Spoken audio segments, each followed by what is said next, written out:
And we're live with part 2 of, we're looking at the social affirmation block, and with Hanna, and this will actually enable me to talk about a weakness in myself in this block. And people can judge me from my videos. Right, so the role position. Right, so if we look at, oh yeah, social adaptation. This is the block where if you can't do your first 2 functions, you do this. So for instance, if Anna's INFP,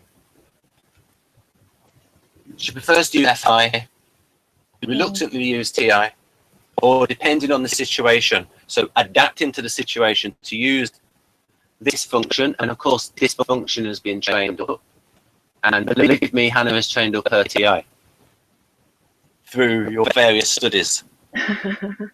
Yeah. So it's what we've got here. The functions of this unit provide stability in human society. Without them, it is impossible to function normally if the mission for any reason is not performed. So the ability to go into these lower functions when necessary. So for instance, an NF has to have a brain, an NT has to use some feelings, so they have to like round out. So I can say more about this role function by talking about myself for a moment, and so like just talking about the feelings of INTP. Hey, Ben, your sound is really bad now. Your voice is not coming up. Oh, how about now? Yeah, it's quite. Is it bad again? You have to talk more. How about now? Is it okay? No, it's bad. Oh, it's bad. I don't know. I mean, it goes like I don't know how you say it, but it sort of goes like it's not it's something wrong with the connection. Oh, how about now? It's still bad. Oh no.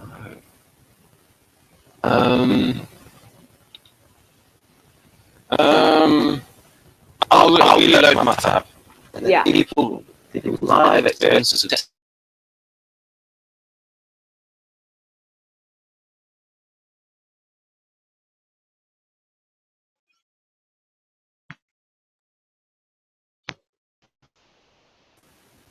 Okay. How about now? You have to just talk more. Okay. Yeah, that's me naturally. So I'll try to. Am I sounding more understandable now? Yeah. Now, there was something wrong with the audio. The first part of that is I was like going myself. See. Right. So I can give an illustration of the role position for me. Thanks to Scott for helping me with the computer graphic.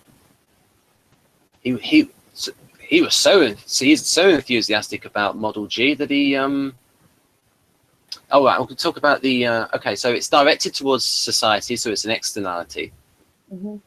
And then we'll look at the energy level of the role function. It's minimum, so it's good, just about good enough to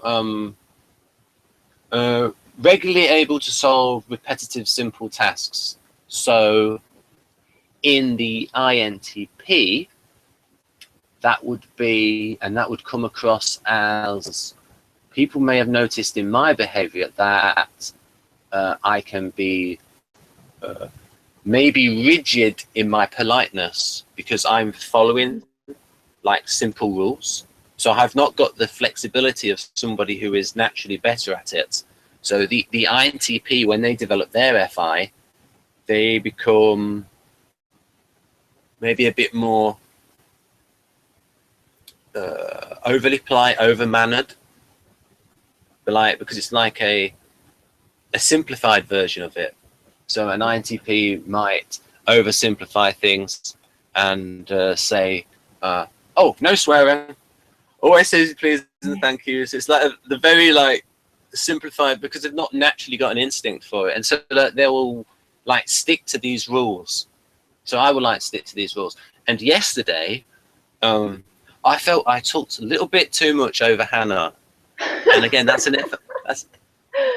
Oh, I didn't feel like that, but yeah. And so I will. So it's something. This particular role function is something that people have to pay a lot of attention to, and they can develop over time. So basically, so for me, it's this thing here underlined. Cold and distant with strangers. Over time, he begins to pick up the relationship nuances and finds the right approach to the person he's interested in. Mm. And then may disapprove of the morals. So like I said, it could be like overly simplistic in their morals, a little bit too black and white, because it's not as sophisticated a position as, say, with an INFP. They're more sophisticated with the FI, and by comparison, the INTP is more sophisticated with their TI because they're just in it all the while. And so, however he chooses, right, we'll maintain a particular. Right, so this basically improves. So this is a function which improves. So over time, right, now I can go to a little bit more of what it looks like in the theory, and then we'll get back to Hanna. This video might be really short. It might end up being 10 minutes. Can I ask something? One thing about INTP. Would you say that INTPs, when you said that they can keep their opinion on themselves if it's about moral value, but what do you think? Would they react more easily to some logical inconsistency or something else? Or is it, what does it mean? Yes. Mm. Oh yes. INTPs, like, they would like, because that goes like straight to their function. It's like really hard for just NTs in general to like stop themselves from pointing out a logical consistency in somebody else's argument, especially younger ones, and they will learn over time. So with me, it's go, well, what is more important here? Don't say that. And again, like, INTP will get to a point where they could, like I said, they can come across as overly polite, maybe mechanical in their interactions with people, because they're like sticking by these rules, and they're sticking by the rules because they're less confident in that area. Mm-hmm. Whereas somebody who is FI polar or FI allergic, as I call it, or FI vulnerable or FI breaks, all the same words as for being rubbish at FI, like ENTP and ESTPs, is they're not looking to be better in that area, to stick to a rule. So right, so this is how Viktor defines the role function. Right. The function that is trained the way an athlete is trained by a coach or an actor is rehearsing his part, hence the usual name role function. And it's also like something that we go into that's not natural for us.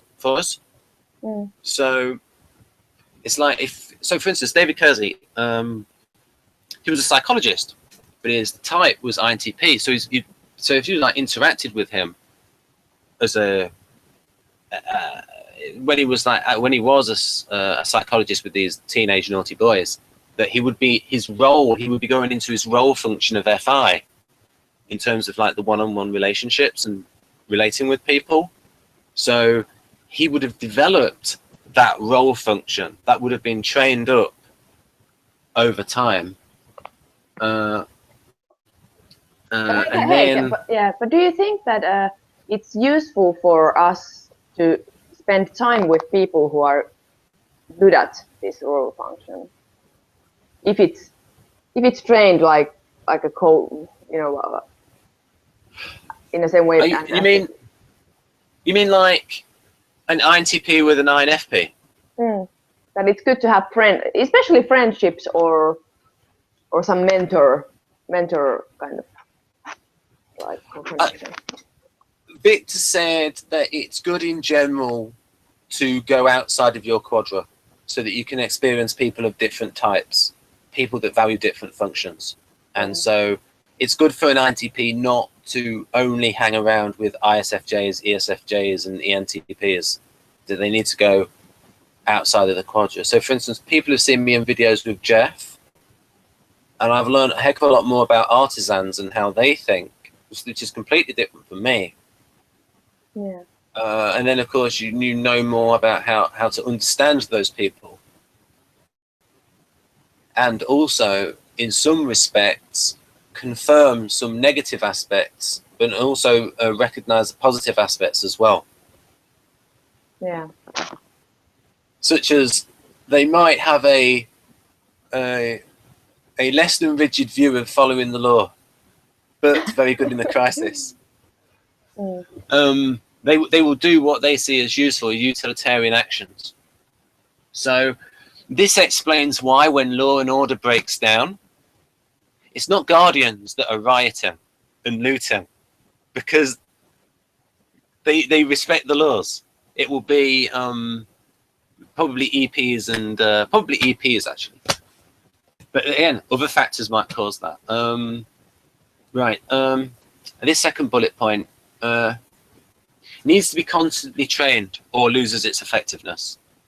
And then my type needs to keep monitoring their own behavior to stop going into bad habits such as interrupting. In a dual relationship, the TINE, so INTP's role FI, is trained by the ESFJ's control FI. And this is something that happens very, very under the radar. So it might be the ESFJ might whisper into my ear and say, "Don't say that."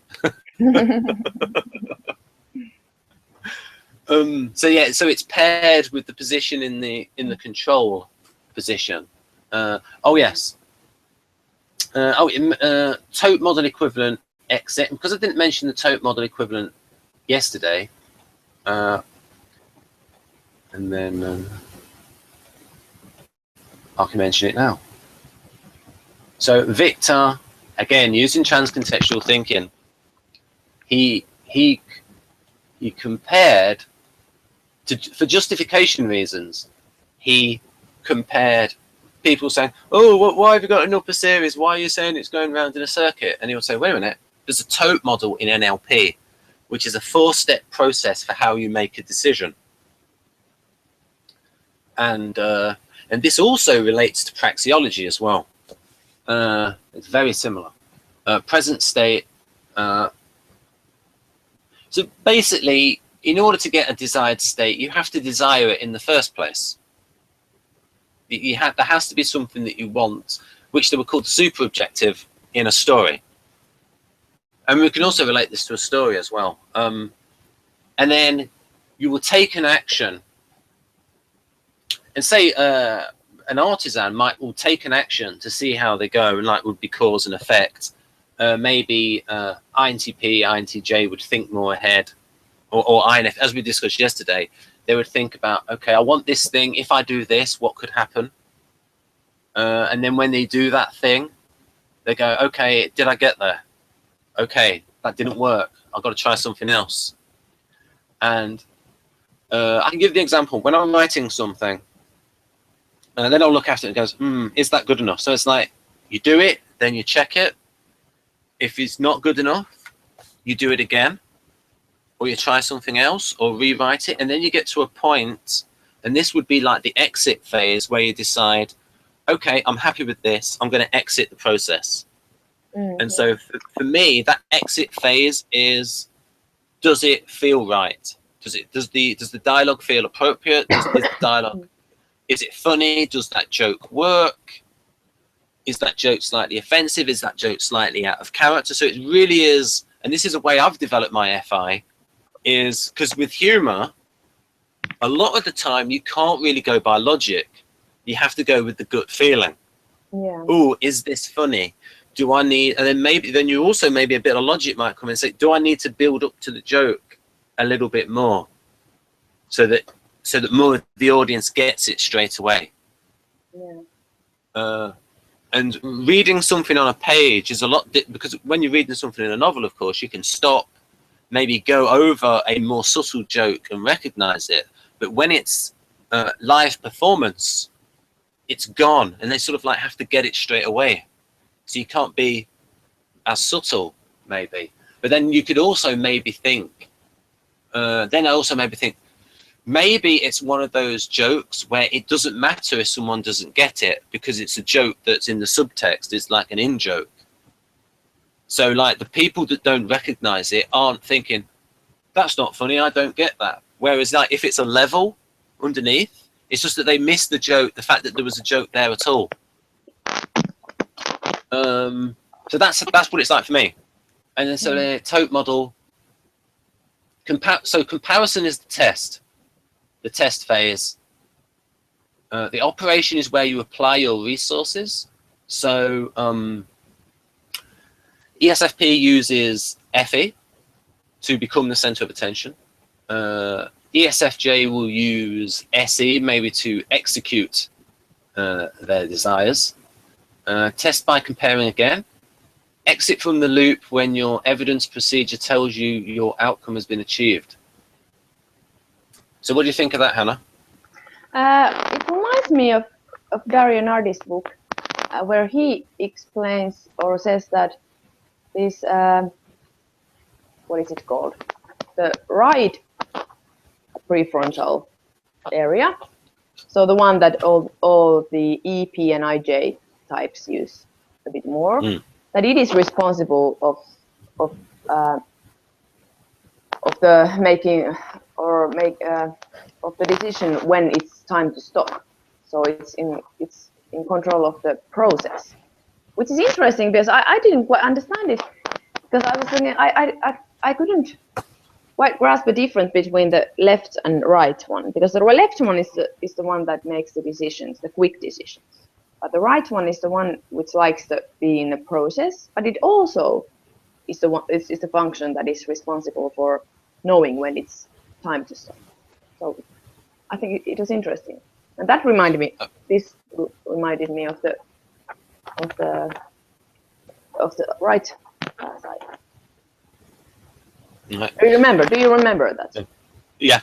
You see, I'm going to give you more time to finish in this video because training that FI overly rigid might leave you a bit more of a gap. That can make me nervous. That can make me nervous if I'm like, so, did you get it? So one of the reasons why Dario is big into NLP, and NLP is how an INTJ can become so good at people skills that they might be mistyped as another type, because they learn like an NT approach to better people skills, like gaining rapport and things like that. And so when Dario mentioned NLP in the first video, and Viktor also knows NLP because it's like he actually mentioned it in his explanation. That is, so I showed this book to Dario in the Viktor Gulenko Hangout #1, and Dario said, "Yes, I've got that book." So that is Joseph O'Connor and John Seymour introducing NLP. And what people should realize about NLP is the early books are the best ones. And later on, it became a bit more of a money-making machine, and they would like try to apply NLP to everything. But earlier on, they like using NLP for how to gain rapport, eye accessing cues, meta model of language, like the mistakes that people can make in language. I'll give one example: complex equivalence, which is where someone says this is this when it isn't. And right then, so now we can go back to the diagram of right. I hope my voice doesn't go crazy again. No, else I'll have to reload. Yeah, I will right. tell. I will tell it. Oh, thank you. Right, so we go back to the explanation. So Right, so exit phase. So when I asked Maria this, Maria's an INFJ. Maybe her exit phase is because she's like SI in this position. Okay, tote model exit phase. Because also I can. So I'll show INFJ and how they exit a decision. Right, that's it. And so I asked her. I exit a process by thinking about, does it feel right?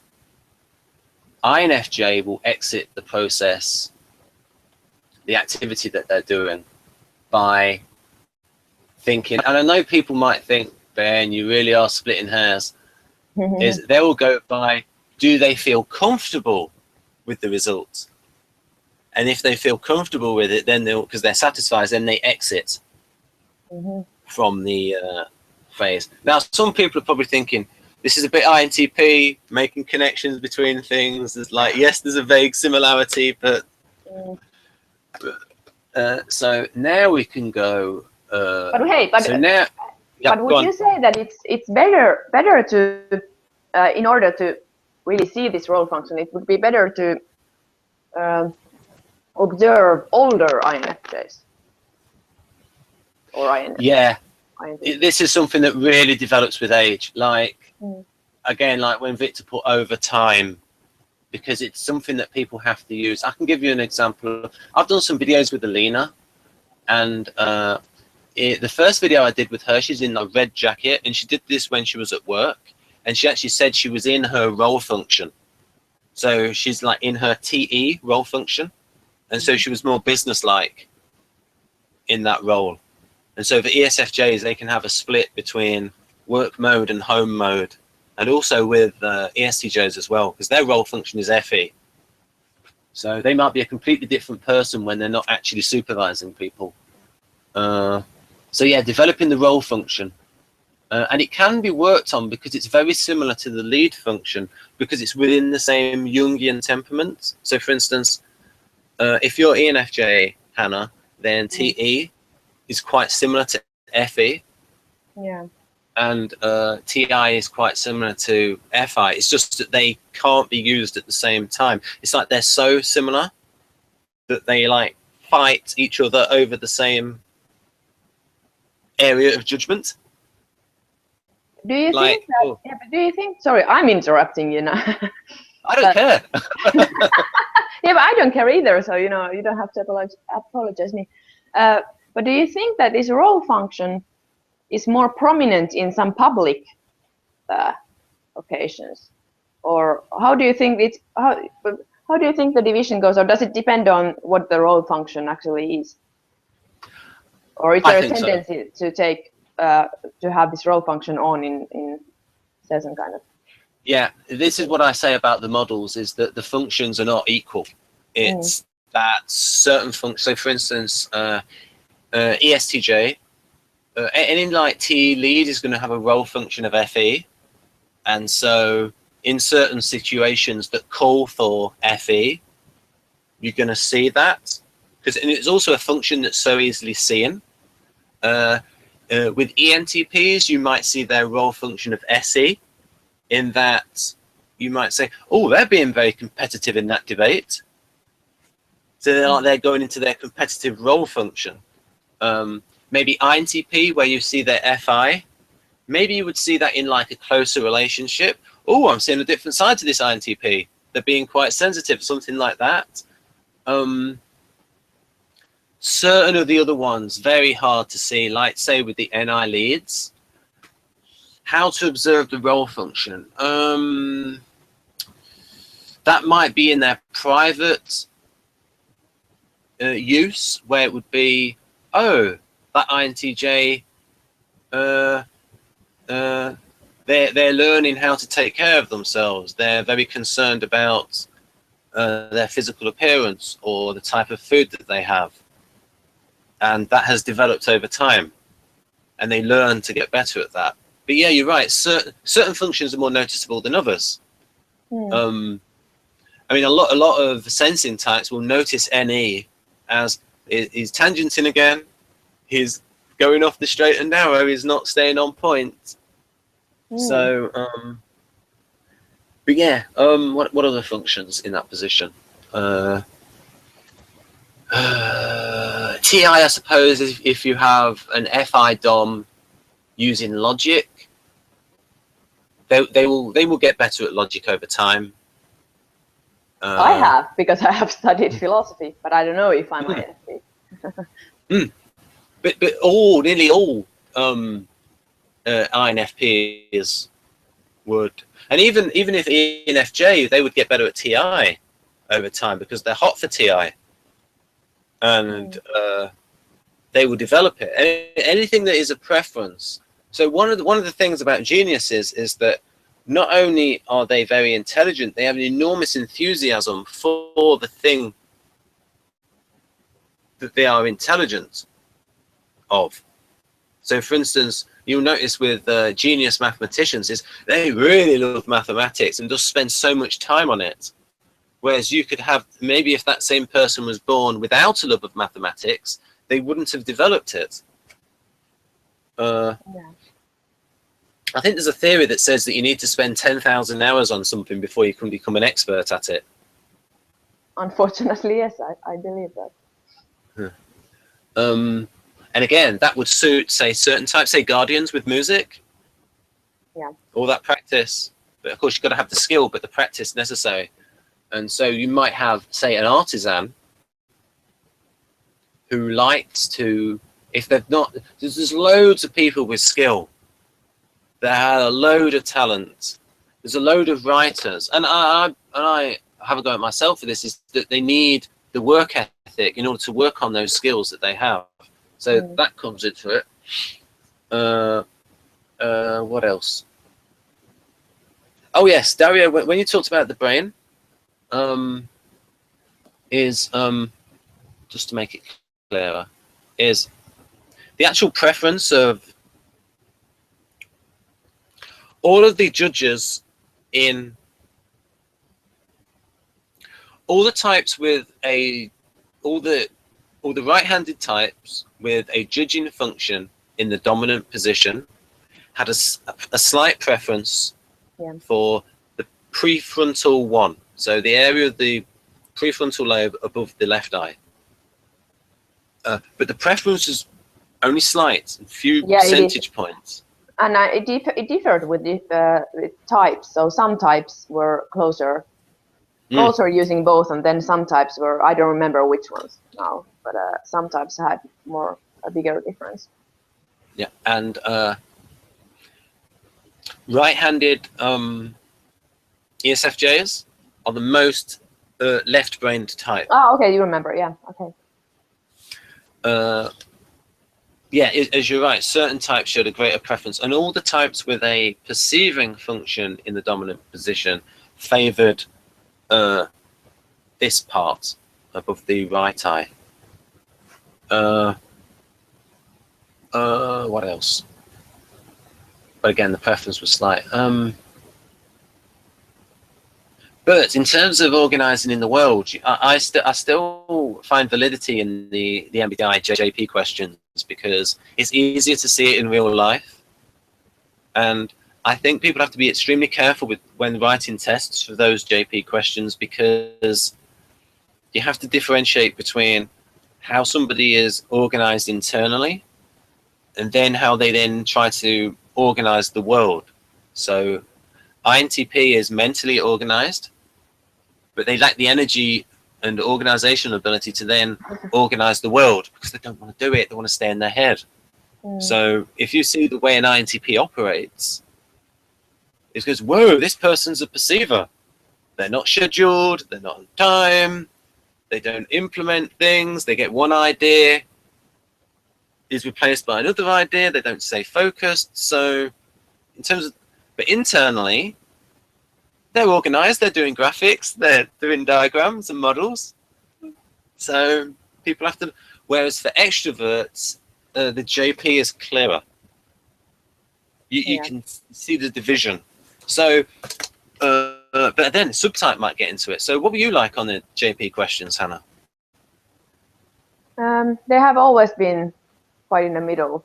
I mean, my results, and it's very hard to see for myself. I would say that I'm more on the P side nowadays, but I have been but if I had took the tests as a child, I would have been definitely a J type.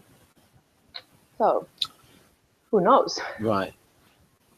So I think we've done the model. I talked about that. Now we can actually, people are probably think, get on with it, man. Get to the role function TI. Oh, right. I've just remembered something. Yes, you can talk a lot about this. I don't know how much time you've got left. Is it half an hour or 20 minutes? Half an hour. Right, here we go. Because right now, folks, it's 9:39 p.m. in Finland. Yes. Right. Right. So, Hanna, are you characterized by restraint and discipline? It depends on what I'm doing. In some situations, yes, but in some, no. It's hard to say. I've done that. So, right. Right. So once we've gone through these bullet points, I'll ask you about how you feel towards TI in your philosophy and things like that. Conscientious or albeit slow performer. In what way slow performer? Yes, it's a bit vague. I suppose this would be if you're given a set of instructions to follow, sort of like a set logical procedure, because Viktor tends to classify those things that we would associate with SI and MBTI under TI. So maybe following instructions. I am conscientious, but I've never been called a slow performer. I don't think I'm a slow performer. Right. Yeah, and even when younger, you were talking as a child that you had a drive. Yeah, I've always been very quick performer in exams and tests, in stuff like that.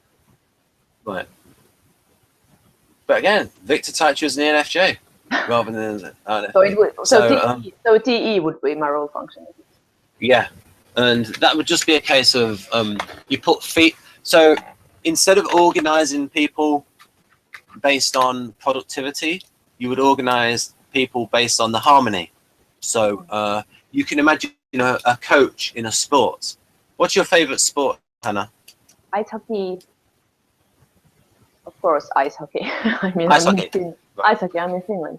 Right. So you can imagine a coach that is, say, a coach that is like really banging on at the players, a disciplinarian, or maybe like Alex Ferguson is like really making the players like productive, right? But like some of the players might hate the coach's guts, but he's like always banging on at them about the discipline and the procedures, like all TE things. But then you also might have a coach that is FE and might be about team spirit. He'll always, if someone criticizes one of his players in the media, he will always defend them and always like put his arm around players. And that kind of coach would get good results because the players would love the coach so much, they would try extra hard to play for that coach. So do you think you've seen that in your observations with ice hockey coaches? I don't know how closely you follow that sport. I'm being honest, I haven't observed ice hockey coaches as much as the players. Ooh! I was a huge fan of ice hockey when I was a teenager, and I was really in love with some players. I mean, it was unrequited. How do you say it? It was a lonely love towards ice hockey players. So I did it. I admit I haven't really observed the coaches, but I guess so. I guess there are different. Yeah, I think it unrequited love for the hunky Finnish ice hockey player. Yeah, I'm confessing here. I was 16 and 17, so I guess that's forgivable. Yep. So we got What about that? For the job requires more detailed instructions. I like detailed instructions. Especially as a child, I preferred detailed instructions. Nowadays, I can get frustrated if the instructions are taking too long, so I just want to jump in. But I do prefer detailed ones. But that's also something which is like, if you're an ENFJ, just like a judging thing. Like, I just think an extroverted judger in general is going to like detailed instructions. If you compare them to, say, an extroverted perceiver, that isn't as much. So we can be observing the same things and categorizing them differently. So now I can ask you about yesterday we talked ethics. Now we can talk about your history with TI and your feelings towards it. So do you want me to just talk about it?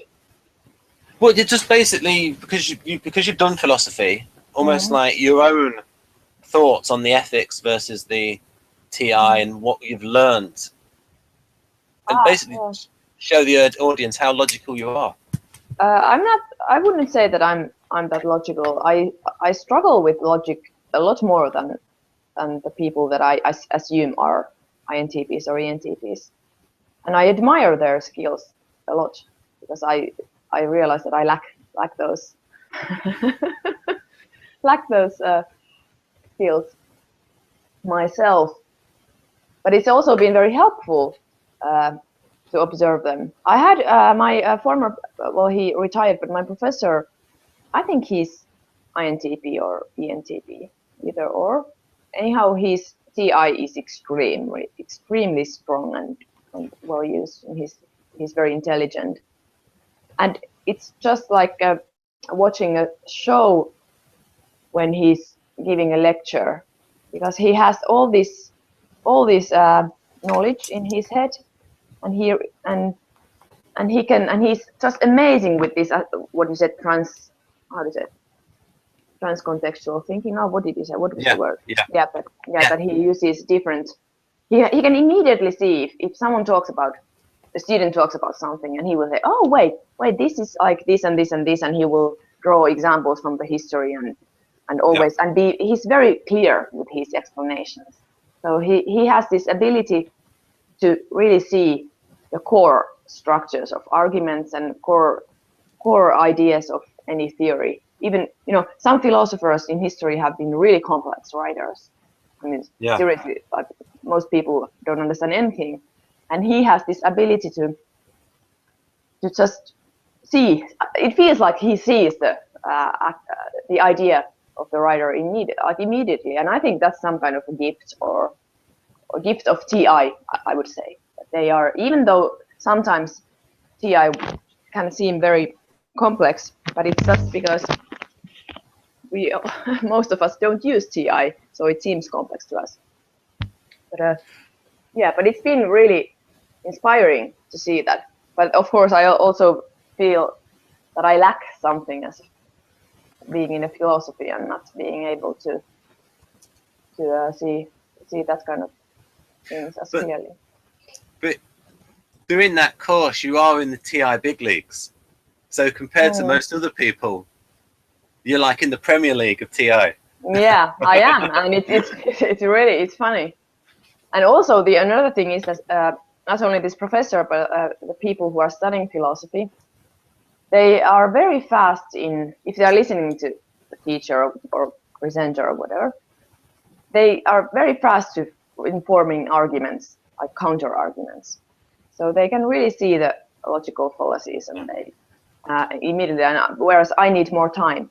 I very rarely, if I'm in a conference or listening to a lecture, I very rarely ask questions or criticize the speaker because I need more time. And it can be it can be very frustrating for me because, like I said, I've usually been a very quick thinker and quick performer, so I feel really dumb. I feel I'm stupid. I'm not able to detect all the arguments. And what it is, though, because they're lecturers and they're probably like, what's the age of these lecturers that you're talking about? It depends. Some are like in a similar phrase than I am in like doctoral students, and some are of course professors, so they have more experience. Just like, so they like have heard these questions so many times, and they would have thought about these things so many times that they have an answer. So it's like getting like me with economics. I'll go, Yeah. We won't go into that again. One of the things you said earlier on in your answer was with the role function, you notice it's an area to improve. Whereas with the polar function or allergic function, aka the vulnerable function, people see that as a real weakness and they don't want to improve it. So for instance, I want to improve FI, but I don't really want to improve SE because it's like so alien for me. It's almost like you'd have to become like another person to improve it. And if you're an INFPs will try to improve their TI. But again, INFPs like INTPs, they're not going to want to go out wrestling bears and try and improve their SE. They're not going to suddenly become aggressive. No, I have no interest in. And when you said about the INTP professor putting on a show, so my notes, folks, so don't interrupt, he talks about that and then adjusting it so the person could understand. That is an example, and I asked Victor about this, an example of the tandem use of TI and FE. So that presenter is he is thinking about his audience, he is tailoring his arguments, and so INTP loves thinking about their arguments and making and simplifying their arguments because they love to do it. And then it's like a happy side effect that that they can do that for other people. So they've got this like suggestive, inferior, stroke, manipulative FE. So when that lecturer is giving that lecture and using FE to explain his TI, then he will be really happy because he's using those two, and then using the NE as well. So using those three functions, people will think it might come across as an ENTP because like he's on his territory using those three functions. But at a social occasion, that same professor might appear a bit rigid in their FI, depending on. Right, so we've done that. Now how much time do we have left? 15, 20 minutes. Right then. Okay, we'll power through the next one, which is the launcher function, because again, it's part of the block. Right. Okay. This starts the round of psychic activity. So, for instance, if we just look at this bottom bullet point first. So, discomfort, illness, physical deprivation of other people causes active compassion in him, and probably in you as well. Yeah. And so SI is weak in the INFP, but it stimulates the dominant function. So we got here, right. So it stimulates. Now I'll show you if I go back to the explanatory. Right, 15 minutes. Right. Did you say 15 minutes, Hannah? Around 15, 20 minutes. Right. Okay. Here we go. Right. I'll keep an eye on the clock. Right. So it'll be about 5 past the hour. Right. Right. 5, so yeah. Then we go. Launcher position. So is this called hidden agenda? Yeah. I just wanted to... Yeah. Or tertiary position. So has insufficient power to solve complex or repetitive tasks. Is able to work for a large load. Its purpose is only to start a new circuit of mental activity. Position 4 activates 1 and 8, and 8 activates 5. Yes. This starts. So, for instance, 8 activates 5. So yes, 8. Right. Okay. So what this will be is ISFP INFP will not be actively caring for someone's physical needs as much as, say, an ISFJ. But seeing discomfort in other people will stimulate their FI humanitarian nature. And they would then try, as you remember you said before, like caring for the whole person. Mm. And so the discomfort in others stimulates their need to care for the other person rather than to bake them a cake or something like that, or take care of their physical needs. So yeah, so tertiary, that position is tertiary. It's paired with a demonstrative position. Okay, so the theory in this is for INFP, they are launcher SI, and their dual is ESTJ, and their ESTJ with their demonstrative SI or auxiliary, or auxiliary SI will stimulate this function in their dual, stimulate the SI in their dual. It also happens with me. ESFJ will stimulate the SI for me. And so I literally asked Victor, how does SI launcher work in the INTP? Yeah, okay, I'll just go through these bullet points and I can give other examples of how it stimulates the activity. It's triggered from the outside. This is why it's called the launcher. It's very sensitive. And Maria said something interesting about intuition. She said, it might have been a Russian phrase. Intuition is a daughter of knowledge.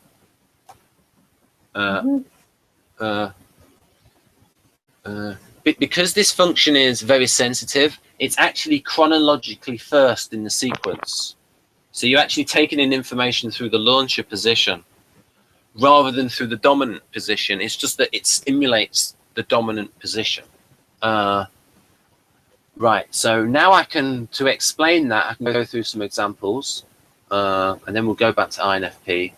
Right. Right, and I went through this with Rachel. So this is ISFJ. ISFJ is stimulated by being given very clear instructions to follow. And then that like sets them off, and then they can do the SI thing of following those instructions and doing the procedure. So they love to be given clarity. So for instance here, a rigorous procedure is not an obstacle for him, as he will be able to understand any stable system. Clearly designed instruction, clarity of the situation, will keep records, if necessary, comply with the procedure, study manuals, special books, charts. So as people are thinking, yes, ISFJs love to be given the rules and follow the rules, follow the procedure, and they find that comforting. Right, then I'll put what Dario has put about SI. Because, of course, Dario will classify this under SI rather than TI. Review and practice in order to specialize and meet group needs. Constant practice helps their brains specialize. Carefully compare situation to the customary ways you've come to rely on. Easily track where you are in a task. So one of the reasons why SI and TI might be confused is that there is that combination in the ISFJ where the clear instructions will stimulate them to like start on their activity. But usually it's clear instructions in an area that has to do with caring or things like that, or being attentive. Although it's arguable that the SOCIONICS version of the ISFJ is more patronizing than the MBTI one, because it's all about like needs, and but then we could say, oh no, but they're intellectual here with the NE. Anyway, okay, so they love manuals, books. So they're launched by clear instructions. So TI plus is clear instructions. I'm not surprised if most of the nurses are ISFJs. Oh yes. I have noticed. Yeah, I have noticed some. If I can say in this in my nurse school, there must be a lot of ISFJs, and many of those Yep. because many of those students or these new students are interested in subjects like aseptics. Do you know aseptics? Like the hygiene of the hygiene things and all the rules that have to do with it, hygiene and stuff like that. And I'm like, ooh, okay, I understand, and of course I want to follow all those rules, but it's not. I lack the enthusiasm that they seem to have sometimes. So this is SI Launcher in. So I asked Victor, okay, how does this work in the INTP? And it's literally that second bullet point, is that the INTP has to be made comfortable before they would do anything. And it's like, I don't feel well, I've got to have a bun and a latte before I do anything. I've got to feel comfortable. That's true. That's what I do. I need my coffee, and yeah, it's really what I do. Yeah. Right. So, right, because we've got 6 minutes left. Let's see what happens. Right. Because oh yes, here's a good one. And this will show the difference. INFJ, they're left spinning types of their TI launcher. So when people saw that ISFJ liked clear instructions, this one's different. This one likes complex. So these ones get turned on by INTP. So Maria was talking about she really liked her INTP professors because they were able to supply her with and TI being that complex fractal logic. So I'll just show people again the difference between TI plus and TI minus.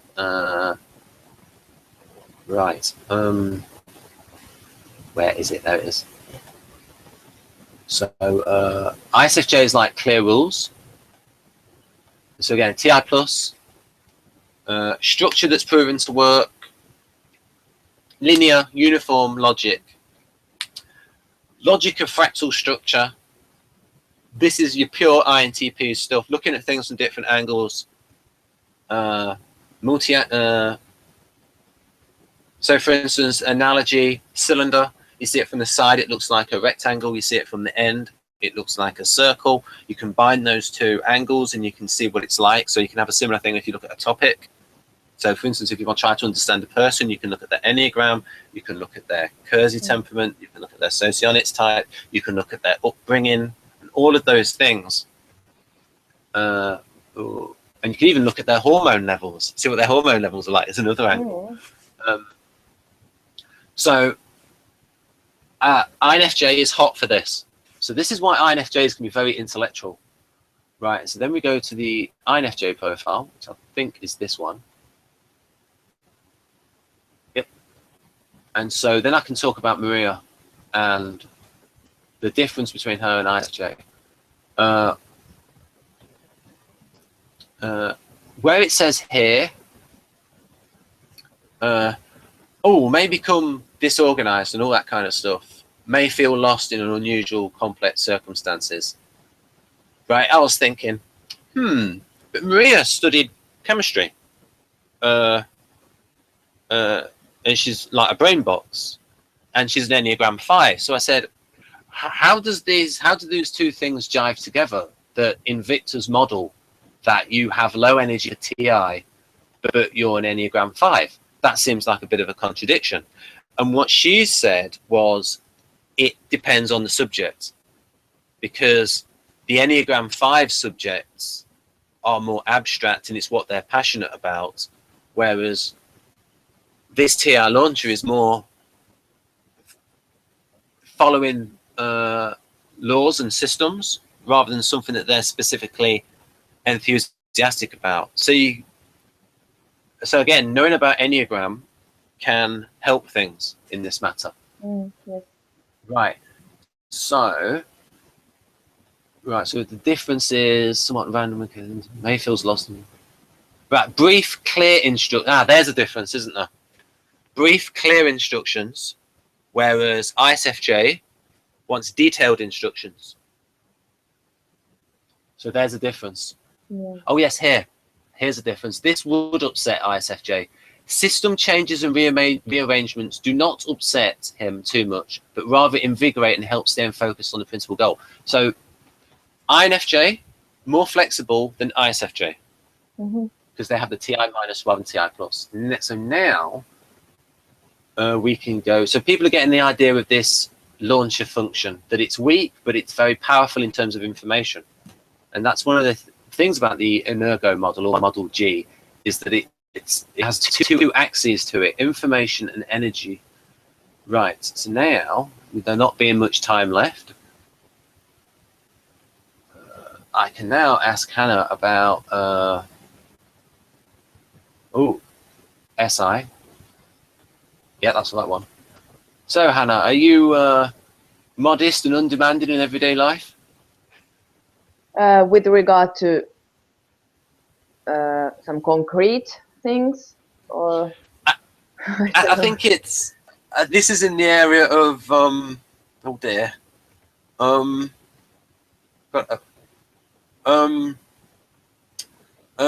health,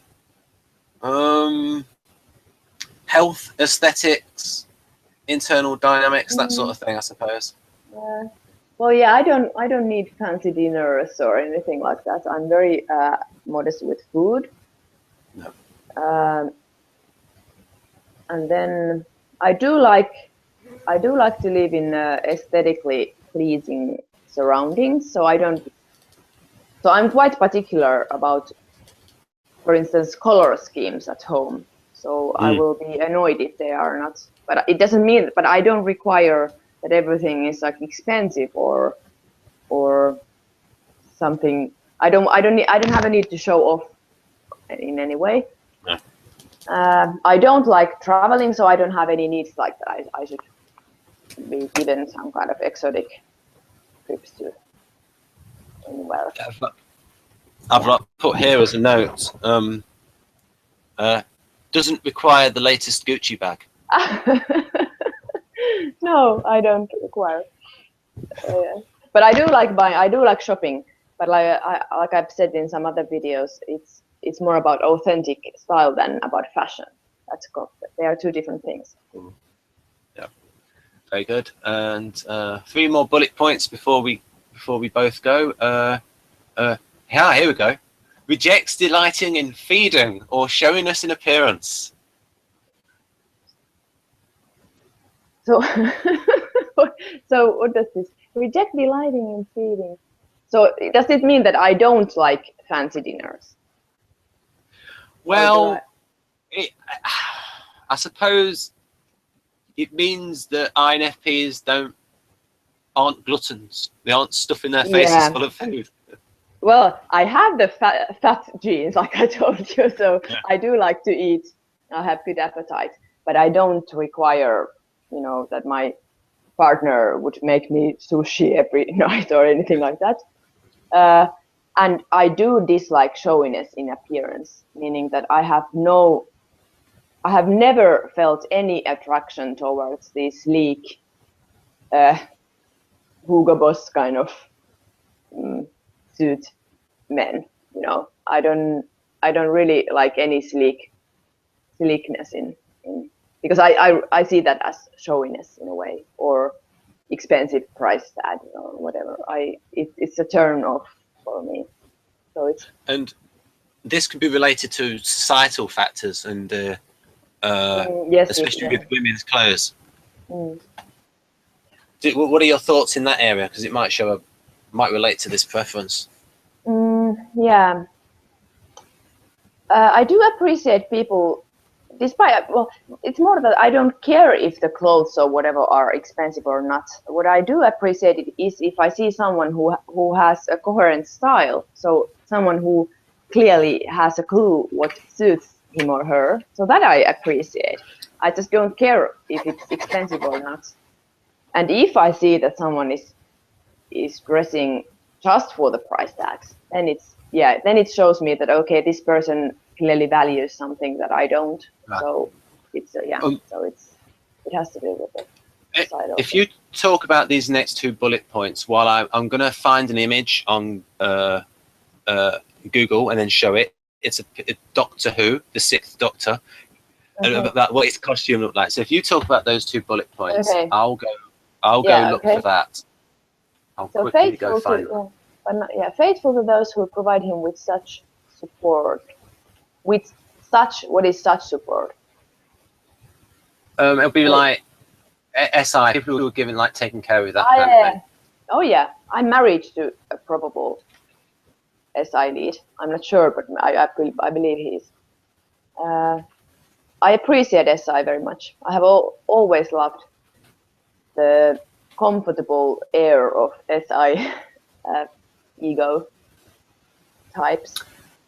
My grandmother is excellent in creating the atmosphere, a cozy atmosphere, and I have always loved that feeling of being surrounded by certain traditions or elements in the like this annual festive stuff like Christmas or Easter. I'm not very good at doing that myself, unfortunately. I try to do something for my kids, but it's not as natural for me as it is for some usually SI valuing and expert people. But I do feel faithful to those. And I have many friends who are loyal in their sending birthday cards and stuff like that. And I like the feeling. I appreciate it and feel bad for not succeeding in being as loyal or as caring in that way, in SI way. Okay, discomfort, illness, physical deprivation of other people causes active compassion in him. This is really true. And I have a concrete example. If my kids are sick or ill, of course I know everyone can feel that if a child is sick, they feel this urge to. But it was also when I have a little brother who is 10 years younger than me.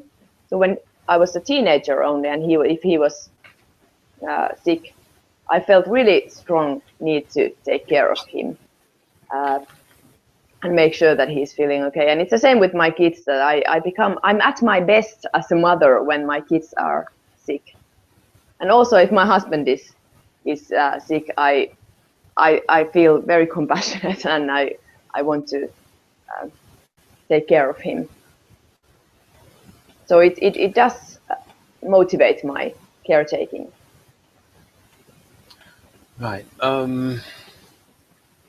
I think, right, INFP is SI minus. Treatment of managerial resolution. So they're very susceptible to discomforts. Yeah. Right. If we go back to, and then we can end on a joke. Because I have Colin Baker's costume that shows not a coherent style. And right, so do you want to talk a little bit, maybe for like half a minute, about the combination of SI-FI in your future career as a nurse? I could imagine that seeing that people are suffering. One area that interests me is hospice care, so dying people. So I would imagine that seeing that they suffer will inspire or motivate me to find as varied and as a personalized means to take care of them. So using my FI then, if I'm INFP, I would imagine it helps. Or in psychiatric care, seeing that someone is suffering, it will sort of give fire to my FI and maybe NE and NI. I could see that. Right then. Oh wow. So this is Colin Baker, and this is the 6th Doctor in about 1984 to 1986. And Jeff Miller, the SP Spaz, says that he was all the Doctor Who's are ENTPs, but he is the most ENTP of the Doctors. And yeah. when you said a coherent style, I thought this is the antithesis of that. Yeah, Yeah. I wouldn't wear it. I wouldn't wear that. But thing is that I think he was lucky to have that suit, because he uses the excuse, oh, nobody liked the suit. But what the real problem with him was, is that he was a rotten actor. Hope you're not watching this, Colin, but you are. And that's why he hasn't done anything much after this. I tell you, Anne Robinson. Ooh, do you know who Anne Robinson is, Hannah? No. Yeah, she did The Weakest Link, and she was very rude. Very rude. Ah. And, Okay. and she did a series with the doctors, asking them questions. And she said to Colin Baker, she said, Colin Baker got overweight. And he said to him, what have you been doing for the past 20 years apart from eating? Oh, jeez. That's horrible. I mean, that's horrible. Yeah, so, yeah, she's got pretty tough. And she might be FI polar because, like, it sounds like it. It really sounds like it. She went on Room 101, and she's English. She put the Welsh into Room 101 to get rid of them. And like during production, Paul Merton was saying, "Are you sure you want to do this, Anne?" And then she got complaints. Wow. Oh yeah. Yeah. Right then, so people can try and work out her functions. Right, so that'll be it. And Hannah can get off. Yeah, and we'll continue with the whatever is the next one. Yep. Okay. The social affirmation block. Oh, sounds good. Right, so that is NE and TE for the INFP. Okay.